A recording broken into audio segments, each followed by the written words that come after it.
Welcome to Immersion. You have reached Strata 9. Lust and Loins, Limerence.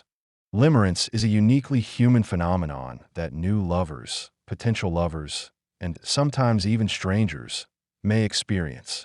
Limerence is a state of mind, not solely romantic, that typically includes persistent, sometimes depressing thoughts and a deep yearning for the object of one's affection. It can be easily confused with love. Often human beings can find themselves addicted to these obsessive feelings and can easily be overwhelmed by adoration for another human being.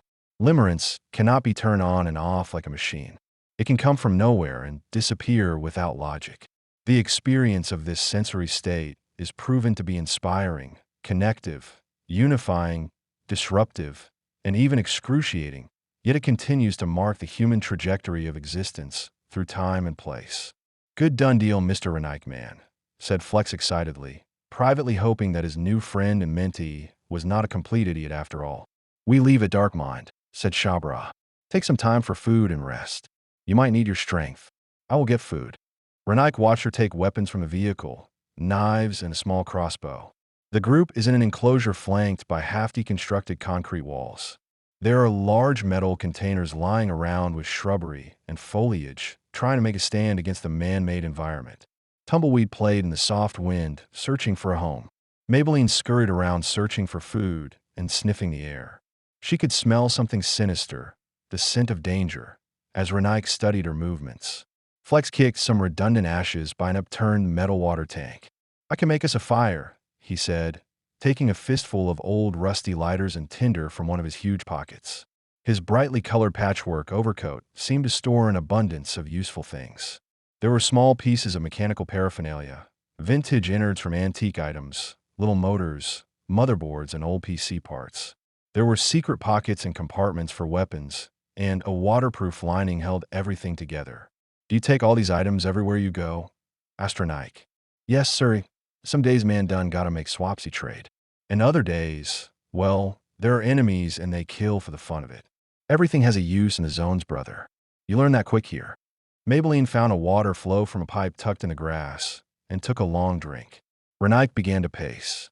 "Shabra is taking her time," he said, standing near the opening of the enclosure. "She'll come. She is hunting, 'tis all my friend. You got attached already?" Renike stared at Flex and mumbled, "We need that ride." Then he checked Paz, whose signal was intermittent. "What are the signs of being attracted to somebody?" Paz took a moment to compile an answer.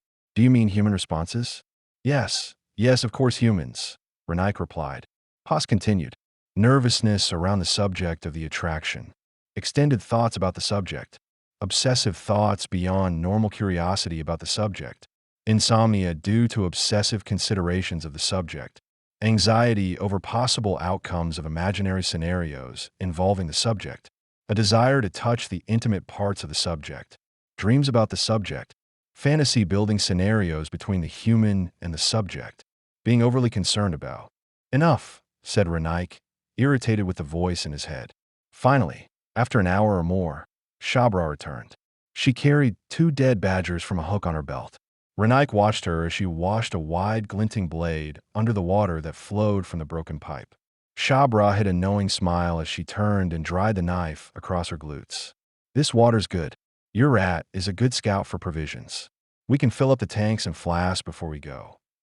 The new acquaintances were relaxed and considering preparation for the short but dangerous car journey to the edge.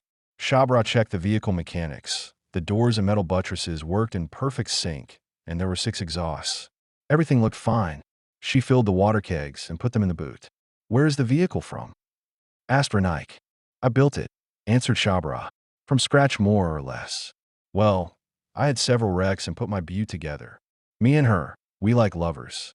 She drives me crazy with her vibes." Shabra looked at Renike, parting her lips into a wry smile. They were oily from the fat of the meal.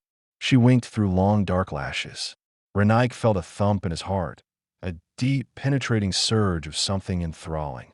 And somewhere, a tingle that bounced around his loins like an arrow seeking a target.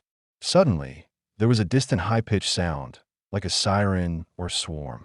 It seemed to be getting louder when Flex and Shabra grabbed Renike, throwing him into the vehicle. Seconds later, they were surrounded by a marauding mass of screaming mutant children. Some were made of broken body parts with human faces. Others were small walking babies with burnt skin. Some had extra limbs and even two heads. They were crying and screeching, banging toy drums and chanting verses. The noise was deafening. One of them, seemingly the leader, leapt on a Shabra's car bonnet, wailing and stamping its heavy metal feet onto the windscreen. To be continued. Copyright 2025 Sarnia Delamar.